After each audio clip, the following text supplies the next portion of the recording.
হযরতে জাফর রাদিয়াল্লাহু তাআলা ডান হাতে আঘাত করলো। আঘাত করার সাথে সাথে হাতটা বাহু থেকে কেটে জমিনে পড়ে গিয়েছে। ডান হাত কেটে জমিনে পড়ে গিয়েছে। এবার জাফর রাদিয়াল্লাহু তাআলা কালেমার পতাকা বাম হাতে নিয়ে কালেমার পতাকাকে দাঁত দিয়ে কামড়ে ধরে বাম হাতে তরবারি নিয়ে তিনি যুদ্ধ করতে লাগলেন।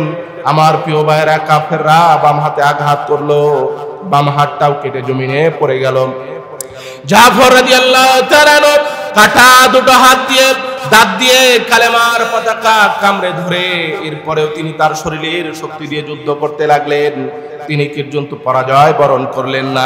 কাফেররা রাগান্বিত হয়ে হযরতে জাফর ইবনে আবি তালেব রাদিয়াল্লাহু তাআলা গর্দানে এই পরিমাণ জোরে একটা আঘাত করলো।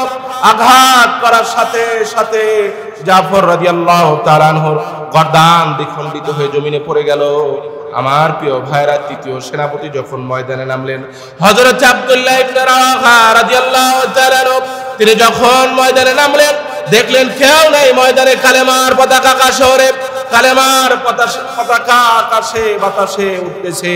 তিনি যখন সামনের দিকে অগ্রসর হলেন, দেখলেন তার ভাই জাফরের রাসূলের কলিজার টুকরা সাহাবী হযরতে জাফর রাদিয়াল্লাহু তাআলা আনহুর বাম হাত এক জায়গায় পড়ে আছে, ডান হাত অন্য জায়গায় পড়ে আছে, দেহ এক জায়গায় পড়ে আছে, মাথাটা অন্য জায়গায় বিচ্ছিন্ন হয়ে পড়ে আছে।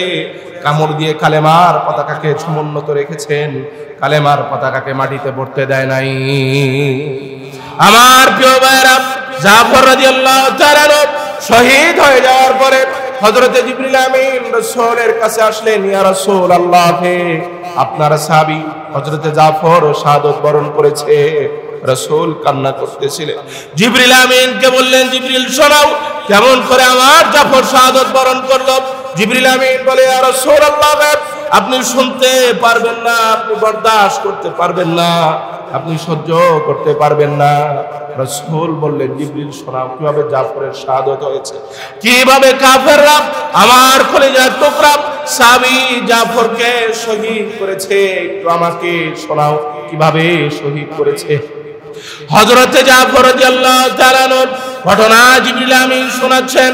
রাসূলকে বলেন, ইয়া রাসূলুল্লাহ, জাফর যখন জিহাদের ময়দানে কাফেররা তার ডান হাত কেটেছে, বাম হাত কেটেছে, কাফেররা তার গর্দান পর্যন্ত কেটে ফেলে দিয়েছে।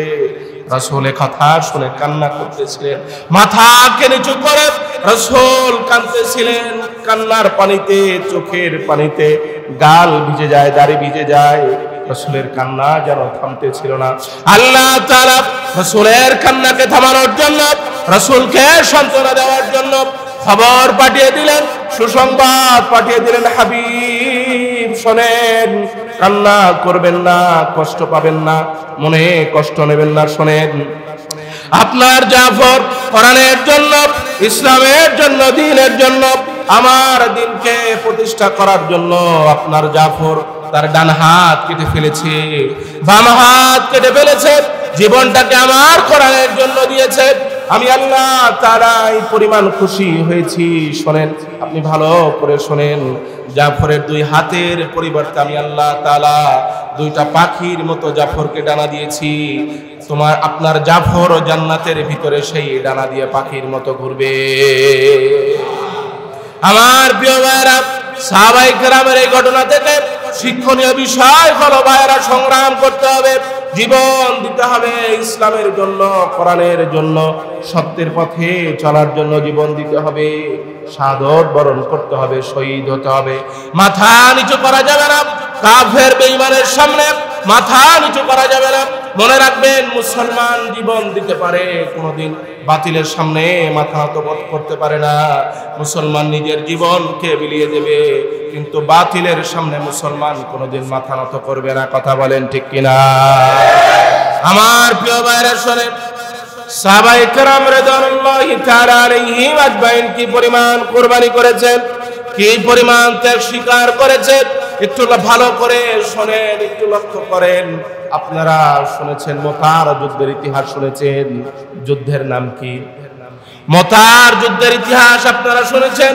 মুসলমান 3000 সৈন্য, মাত্র 3000 সৈন্য, 3000 কলিজার টুকরা রাসূলের সাহাবায়ে কেরাম। আর কাফেররা হলো 1 লক্ষেরও বেশি, 1 লক্ষেরও বেশি। মুতার যুদ্ধের ইতিহাস মোটামুটি মানুষ বলে, কিন্তু এই যুদ্ধের প্রেক্ষাপট কি আপনারা কি জানেন? এই যুদ্ধের প্রেক্ষাপট হলো রাসূল করিম সাল্লাল্লাহু আলাইহি ওয়াসাল্লাম যখন মদিনায় হিজরত করে চলে গেলেন, চলে যাওয়ার পরে রাসূল আশেপাশে এলাকার ভিতরে ইসলামের দাওয়াত দেওয়ার জন্য দূত প্রেরণ করতেন। বিভিন্ন অঞ্চলে ইসলামের দাওয়াত দেওয়ার জন্য চিঠি মারফত দূত প্রেরণ করতেন। বিভিন্ন এলাকায় দূত প্রেরণ করার সাথে রাসূল করিম সাল্লাল্লাহু আলাইহি ওয়াসাল্লাম 8ম হিজরিতে, কত হিজরি? 8ম হিজরি 629 খ্রিস্টাব্দে বাইজেস্টাইন এলাকার নাম কি? বাইজেস্টাইন এবং ঘাসাম, দুইটা এলাকা, একটা হলো ঘাসাম আর একটা হলো বাইজেস্টাইন।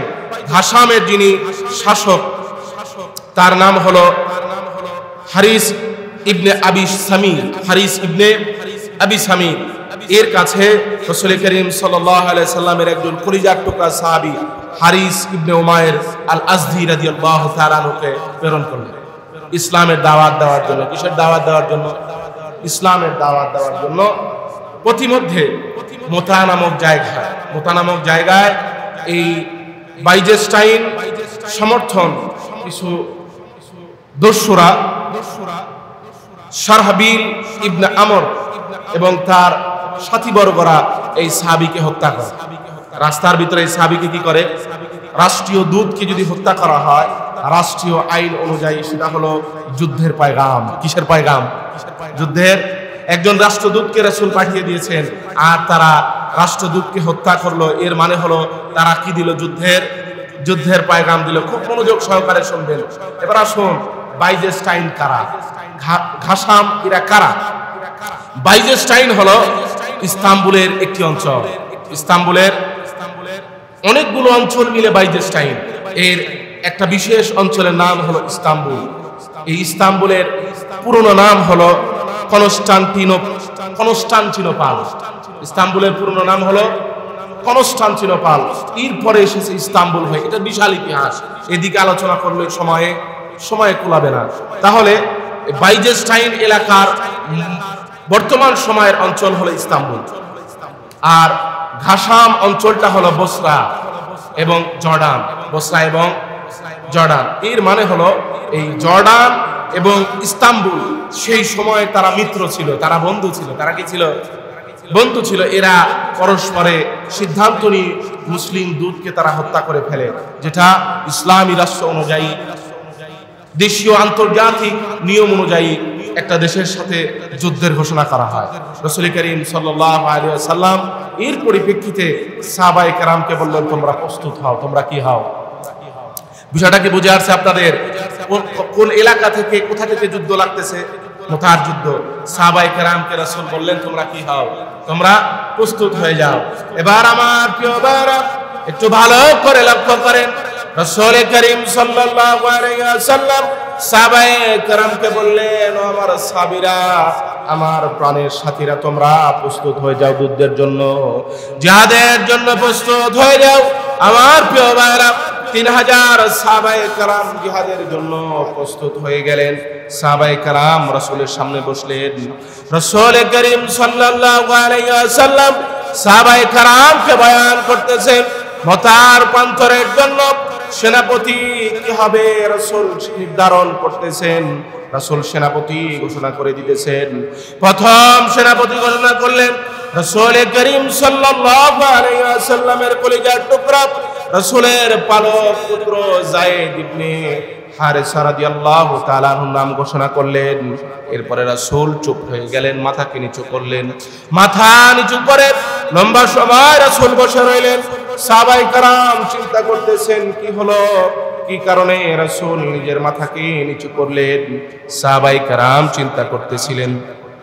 অনেক সময় পার হওয়ার পরে রাসূল করিম সাল্লাল্লাহু আলাইহি ওয়াসাল্লাম আবার মাথাকে উঁচু করলেন। দ্বিতীয় নাম্বার সেনাপতির নাম ঘোষণা করলেন হযরতে জাফর ইবনে আবি তালেব রাদিয়াল্লাহু তাআলা আনহু। ঘোষণা করে রাসূল আবার চুপ হয়ে গেলেন, আবার মাথা নিচু করলেন। সাহাবায়ে কেরাম লক্ষ্য করলেন রাসূলের চেহারা লাল হয়ে গিয়েছে, চোখের কোণে অশ্রু জমে গিয়েছে, রাসূলের চোখ দিয়ে যেন পানি পড়বে পড়বে এমন অবস্থা।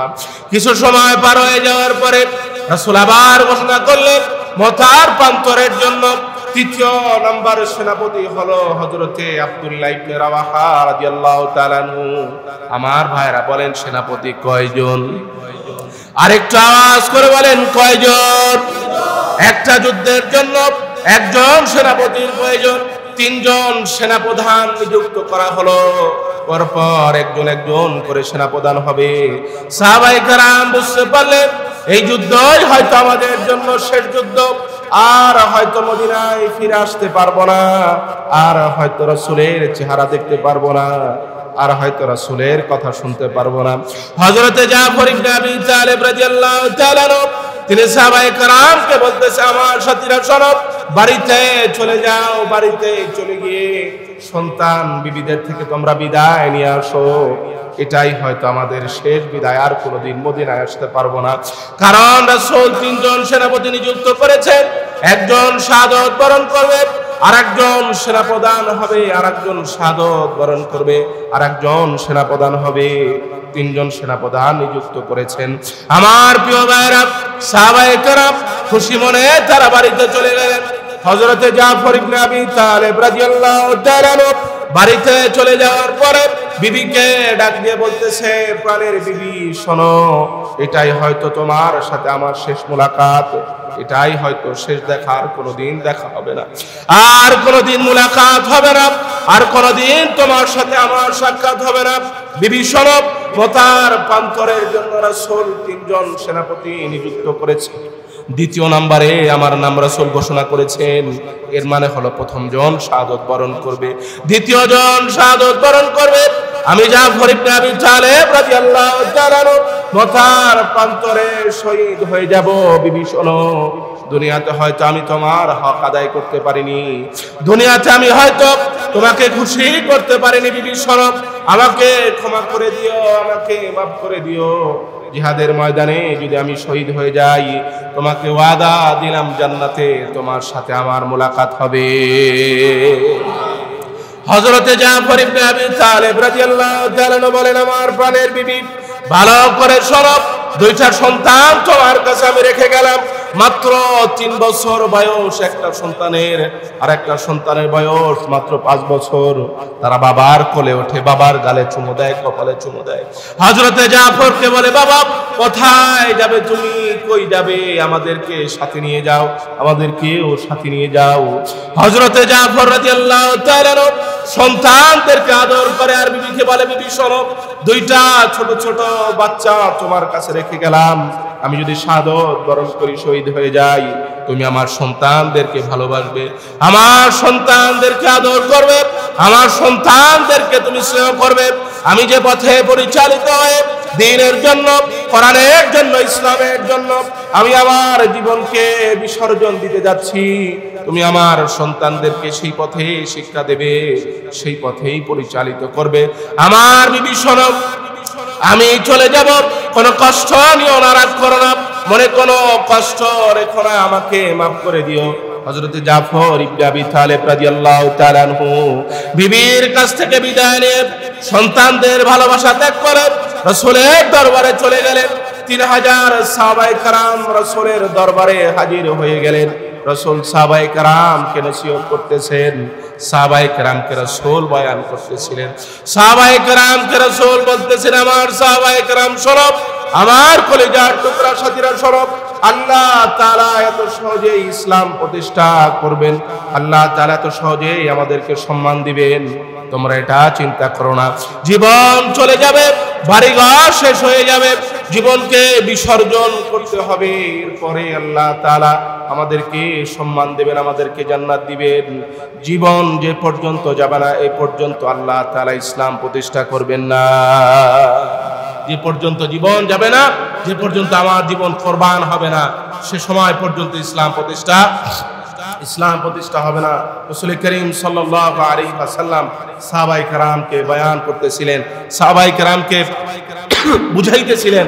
হযরতে জাফর ইবনে আবি তালেব রাদিয়াল্লাহু তাআলা আনহুকে বলতেন, জাফর শোনো, জিহাদের ময়দানে কালেমার পতাকা তোমার হাতে থাকবে, জীবন চলে যেতে পারে, কিন্তু কালেমার পতাকা যেন জমিনে পড়ে, কালেমার পতাকা যেন জমিনে পড়ে না যায়, কালেমার পতাকা যেন অসম্মানিত না হয়, অপমানিত না হয়।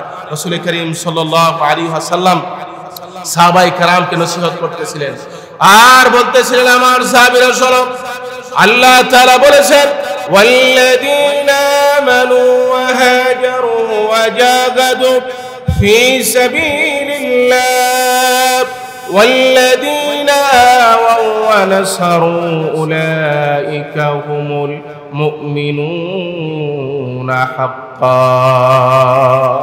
আল্লাহ তাআলা বলেছেন, ওয়াল্লাযীনা আমানু, যারা আমি আল্লাহ তাআলার উপর ঈমান এনেছে, ওয়া হাজারু ওয়া জাহাদু ফি সাবিলিল্লাহ, যারা আমি আল্লাহর জন্য জীবন দিয়েছে, হিজরত করেছে, আমি আল্লাহর জন্য যারা শহীদ হয়েছে, ফি সাবিলিল্লাহ, যারা আমি আল্লাহর জন্য শাহাদাত বরণ করেছে, তাদের জন্য আমি আল্লাহ তাআলা সম্মানিত রিজিক রেখেছি। তাদেরকে আমি আল্লাহ তাআলা দুনিয়াতেও সম্মান দেব, তাদেরকে আমি আল্লাহ তাআলা আখিরাতেও সম্মান দেব, আমি আল্লাহ তাআলা তাদেরকে জান্নাতে সম্মানী রিজিক খাওয়াবো। রাসূল বয়ান করতেছিলেন, সাহাবায়ে কেরাম বয়ান শুনতেছিলেন। হযরতে জাফর ইবনে আবি তালেব রাদিয়াল্লাহু তাআলা আনহুকে রাসূল বললেন, জাফর শোনো, হয়তো জীবন চলে যেতে পারে, কালেমার পতাকা যেন জমিনে পড়ে না যায়। আমার প্রিয় ভাইরা, লম্বা ইতিহাস শোনেন, সাহাবায়ে কেরাম জিহাদের ময়দানে চলে গেলেন। মতার প্রান্তরে হযরতে যায়েদ ইবনে হারেসা রাদিয়াল্লাহু তাআলা আনহু, তিনি মতার প্রান্তরে চলে গেলেন, জিহাদের ময়দানে চলে গেলেন। তিনি যুদ্ধ করতে করতে শহীদ হয়ে গেলেন। দ্বিতীয় নম্বরে সেনাপতি হযরতে জাফর ইবনে আবি তালেব রাদিয়াল্লাহু তাআলা আনহু, তিনি মরে গেলেন। ঘোড়া নিয়ে, হাতে তরবারি নিয়ে, এক হাতে কালেমার পতাকা নিয়ে জাফর রাদিয়াল্লাহু তাআলা আনহু জিহাদের ময়দানে নেমে গেলেন। কাফেরদেরকে কচুকাটা করতে লাগলেন। যুদ্ধের ময়দানে কাফেরদেরকে মারতে মারতে তিনি কাফেরদের শিবিরের কাছে চলে গেলেন। একজন কাফের চালাকি করে জাফর রাদিয়াল্লাহু তাআলা আনহুর ঘোড়ার পায়ে আঘাত করে, ঘোড়ার পা কেটে যায়, পা দিয়ে রক্ত বের হয়। এরপরে ঘোড়া থামে না, ঘোড়া দৌড়াইতেছে, ঘোড়া চলতেছে। জাফর রাদিয়াল্লাহু তাআলা আনহু তিনি যুদ্ধ করতেছিলেন। আবার যখন ঘোড়ার পায়ে আঘাত করল, ঘোড়ার পা নেমে পড়ে গেল, ঘোড়া জমিনে পড়ে যায়। জাফর রাদিয়াল্লাহু তাআলা আনহু তিনিও জমিনে পড়ে যান। যখন তিনি জমিন থেকে দাঁড়িয়ে গেলেন, 10 থেকে 15 জন কাফের জাফর রাদিয়াল্লাহু তাআলা আনহুকে ঘিরে ধরলেন। কেউ সামনে থেকে আঘাত করতে সাহস পায় না। একজন কাফের পিছন থেকে আঘাত করলো। হযরতে জাফর রাদিয়াল্লাহু তাআলা আনহু ডান হাতে আঘাত করলো। আঘাত করার সাথে সাথে হাতটা বাহু থেকে কেটে জমিনে পড়ে গিয়েছে, ডান হাত কেটে জমিনে পড়ে গিয়েছে। এবার জাফর রাদিয়াল্লাহু তাআলা আনহু কালেমার পতাকা বাম হাতে নিয়ে কালেমার পতাকাকে দাঁত দিয়ে কামড়ে ধরে বাম হাতে তরবারি নিয়ে তিনি যুদ্ধ করতে লাগলেন। আমার প্রিয় ভাইরা, কাফেররা বাম হাতে আঘাত করলো, বাম হাতটাও কেটে জমিনে পড়ে গেল। জাফর রাদিয়াল্লাহু তাআলা আনহু কাটা দুটো হাত দিয়ে দাঁত দিয়ে কালেমার পতাকা কামড়ে ধরে এরপরেও তিনি তার শরীরের শক্তি দিয়ে যুদ্ধ করতে লাগলেন। তিনি কিন্তু পরাজয় বরণ করলেন না। কাফেররা রাগান্বিত হয়ে হযরতে জাফর ইবনে আবি তালেব রাদিয়াল্লাহু তাআলা আনহু গর্দানে এই পরিমাণ জোরে একটা আঘাত করলো। আঘাত করার সাথে সাথে জাফর রাদিয়াল্লাহু তাআলা আনহুর গর্দান দ্বিখণ্ডিত হয়ে জমিনে পড়ে গেল। আমার প্রিয় ভাইরা, তৃতীয় সেনাপতি যখন ময়দানে নামলেন, হযরত আব্দুল্লাহ ইবনে রাওয়াহা রাদিয়াল্লাহু তাআলা আনহু তিনি যখন ময়দানে নামলেন, দেখলেন কেউ নেই ময়দানে। কালেমার পতাকা আকাশে ওড়ে, কালেমার পতাকা আকাশে বাতাসে উঠতেছে। তিনি যখন সামনের দিকে অগ্রসর হলেন, দেখলেন তার ভাই জাফরের রাসূলের কলিজার টুকরা সাহাবী হযরতে জাফর রাদিয়াল্লাহু তাআলা আনহুর বাম হাত এক জায়গায় পড়ে আছে, ডান হাত অন্য জায়গায় পড়ে আছে, দেহ এক জায়গায় পড়ে আছে, মাথাটা অন্য জায়গায় বিচ্ছিন্ন হয়ে পড়ে আছে। কামড় দিয়ে কালেমার পতাকাকে সমুন্নত রেখেছেন, কালেমার পতাকাকে মাটিতে পড়তে দেয় নাই। আমার প্রিয় ভাইরা, জাফর রাদিয়াল্লাহু তাআলা শহীদ হয়ে যাওয়ার পরে হযরতে জিবরিল আমিন রাসূলের কাছে আসলেন, ইয়া রাসূলুল্লাহ, আপনার সাহাবী হযরতে জাফর শাহাদাত বরণ করেছে। রাসূল কান্না করতেছিলেন। জিবরিল আমিনকে বললেন, জিবরিল শোনাও, কেমন করে আমার জাফর শাহাদাত বরণ করলো? জিবরিল আমিন বলে, ইয়া রাসূলুল্লাহ, আপনি শুনতে পারবেন না, আপনি বরদাস্ত করতে পারবেন না, আপনি সহ্য করতে পারবেন না। রাসূল বললেন, জিবরিল শোনাও, কিভাবে জাফরের শাহাদাত হয়েছে, কিভাবে কাফেররা আমার কলিজার টুকরা সাহাবী জাফরকে শহীদ করেছে, একটু আমাকে শোনাও কিভাবে শহীদ করেছে। হযরতে জাফর রাদিয়াল্লাহু তাআলা আনহু ঘটনা জিবরিল আমিন শোনাচ্ছেন। রাসূলকে বলেন, ইয়া রাসূলুল্লাহ, জাফর যখন জিহাদের ময়দানে কাফেররা তার ডান হাত কেটেছে, বাম হাত কেটেছে, কাফেররা তার গর্দান পর্যন্ত কেটে ফেলে দিয়েছে, রাসূলের কথা শুনে কান্না করতেছিলেন। মাথাকে নিচু করে রাসূল কাঁদতেছিলেন, কান্নার পানিতে, চোখের পানিতে গাল ভিজে যায়, দাড়ি ভিজে যায়। রাসূলের কান্না যেন থামতেছিল না। আল্লাহ তাআলা রাসূলের কান্নাকে থামানোর জন্য, রাসূলকে সান্ত্বনা দেওয়ার জন্য খবর পাঠিয়ে দিলেন, সুসংবাদ পাঠিয়ে দিলেন, হাবিব শোনেন, কান্না করবেন না, কষ্ট পাবেন না, মনে কষ্ট নেবেন না, শোনেন, আপনার জাফর কোরআনের জন্য, ইসলামের জন্য, দ্বীনের জন্য, আমার দ্বীনকে প্রতিষ্ঠা করার জন্য আপনার জাফর তার ডান হাত কেটে ফেলেছে, বাম হাত কেটে ফেলেছে, জীবনটাকে আমার কোরআনের জন্য দিয়েছে। আমি আল্লাহ তাআলা এই পরিমাণ খুশি হয়েছি। শোনেন, আপনি ভালো করে শোনেন, জাফরের দুই হাতের পরিবর্তে আমি আল্লাহ তাআলা দুইটা পাখির মতো জাফরকে ডানা দিয়েছি। আপনার জাফর ও জান্নাতের ভিতরে সেই ডানা দিয়ে পাখির মতো ঘুরবে। আমার প্রিয় ভাইরা, সাহাবায়ে কেরামের এই ঘটনা থেকে শিক্ষণীয় বিষয় হলো, ভাইরা, সংগ্রাম করতে হবে, জীবন দিতে হবে ইসলামের জন্য, কোরআনের জন্য, সত্যের পথে চলার জন্য জীবন দিতে হবে, শাহাদাত বরণ করতে হবে, শহীদ হতে হবে। মাথা নিচু করা যাবে না, কাফের বেঈমানের সামনে মাথা নিচু করা যাবে না। মনে রাখবেন, মুসলমান জীবন দিতে পারে, কোনোদিন বাতিলের সামনে মাথা নত করতে পারে না। মুসলমান নিজের জীবনকে বিলিয়ে দেবে, কিন্তু বাতিলের সামনে মুসলমান কোনোদিন মাথা নত করবে না। কথা বলেন ঠিক কিনা? তাহলে মুসলমানের শিক্ষা, মুসলমান জীবন দেবে কিন্তু বাতিলের সামনে মাথা নত করবে না। আমার প্রিয় ভাইরা, এটাই বাস্তব, এটাই বাস্তব। কারণ হলো, মুসলমান জানে জিহাদের ময়দানে মরলেও লাভ, বাঁচলেও, কথা বলেন, মরলেও লাভ, বাঁচলেও, বরং যদি শহীদ হয়ে যায় তাহলে আরো বেশি লাভ। কথা বলেন ঠিক কিনা? যদি শাহাদাত বরণ করে তাহলে আরো বেশি লাভ। কারণ শাহাদাতের মৃত্যু এমন এক মৃত্যু, হয়তো আপনি চোখ দিয়ে দেখবেন যে অনেক কষ্ট হচ্ছে, হাত কেটে গেছে, মাথা কেটে গেছে, পা কেটে গেছে, কিন্তু আল্লাহ সুবহানাহু ওয়া তাআলা তার হাবিবের মাধ্যমে জানিয়ে দিয়েছেন, যখন কোনো ব্যক্তি শাহাদাত বরণ করে, হাতে চিমটি দিলে যতটা কষ্ট হয়, এর চেয়েও কম কষ্ট নিয়ে শহীদ ব্যক্তি দুনিয়া থেকে চলে যায়। বলেন আল্লাহু আকবার।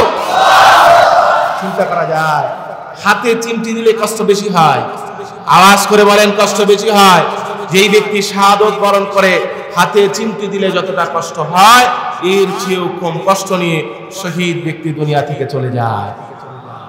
আমার প্রিয় ভাইরা, শোনেন, রাসূল করিম সাল্লাল্লাহু আলাইহি ওয়াসাল্লাম বলতেন, আমার মনে চায় আমি একবার শহীদ হয়ে যাই, আবার জীবিত হই, আবার শহীদ হয়ে যায়, আবার জীবিত হই, আবার শহীদ হয়ে যায়, আবার জীবিত হয়। রাসূলের কথা বলতেন।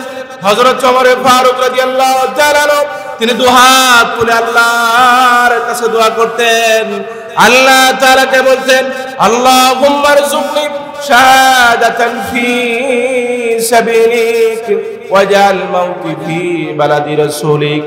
হযরত ওমর বলতেন, আল্লাহ তাআলা, আমার দিলের তামান্না হলো, আমার ইচ্ছা হলো, তোমার দ্বীনের জন্য, তোমার কোরআনের জন্য আমার জীবন যেন বিলীন হয়ে যায়, আমার জীবন যেন কোরবান হয়ে যায়। আর আমার একটা দিলের তামান্না হলো, তোমার নবীর শহর মদিনায় যেন আমার ইন্তেকাল হয়ে যায়। হযরত ওমর দোয়া করতেন। কে দোয়া করতেন? রাসূল বলতেন, আমার মনে চায় আমি একবার শহীদ হই, আবার জীবিত হই, আবার শহীদ হয়ে যাই। আর হযরত ওমর দোয়া করতেন, যে আল্লাহ তাআলা আমার জীবন যেন তোমার দ্বীন ইসলামের জন্য কোরবান হয়ে যায়।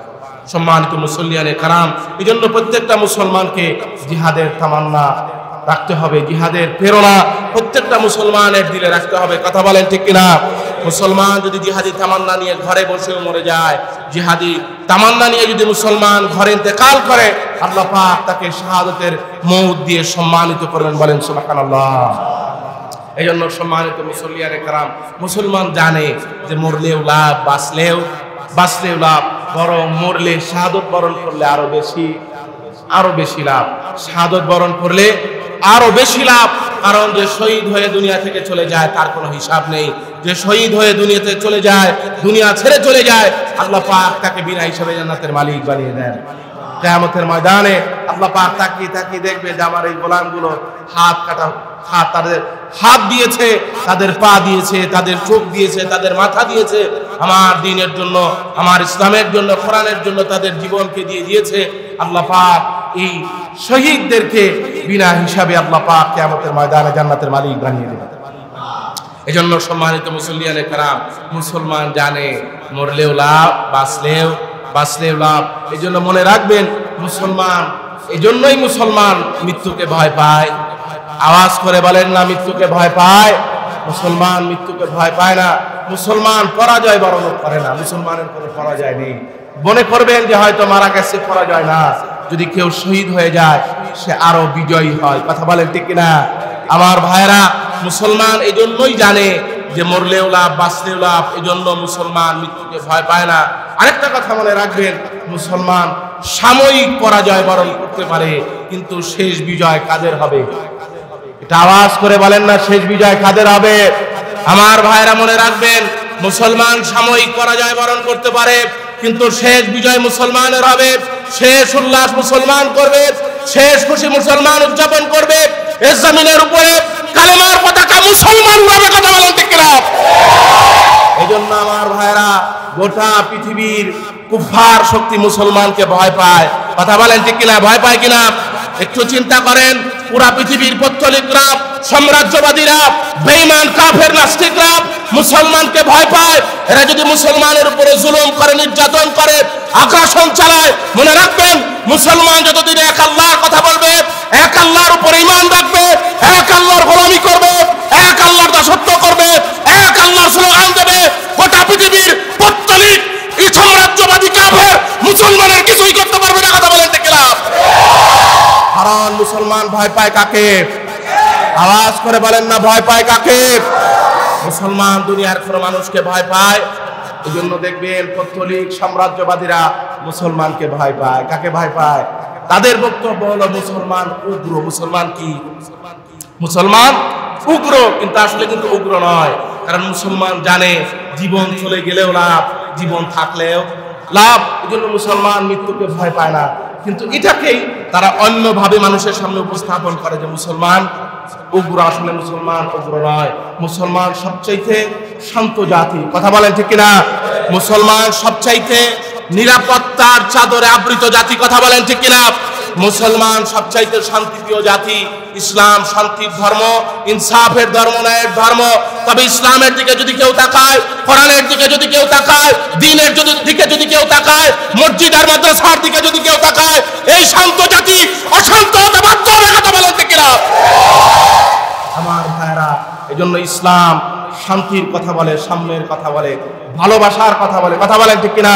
রাসূল করিম সাল্লাল্লাহু আলাইহি ওয়াসাল্লাম একটা বিড়ালকে ভালোবাসতেন। রাসূল একটা বিড়ালকে ভালোবাসতেন।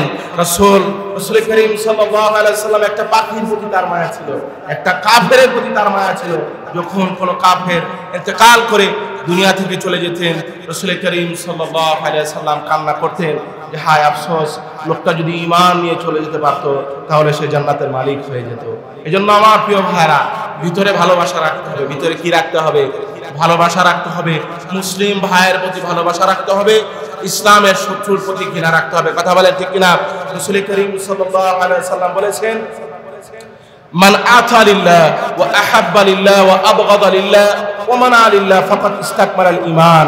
রাসূল করিম সাল্লাল্লাহু আলাইহি ওয়াসাল্লাম বলেন, যে ব্যক্তি ভালোবাসে আল্লাহর জন্য, ভালোবাসে কার জন্য?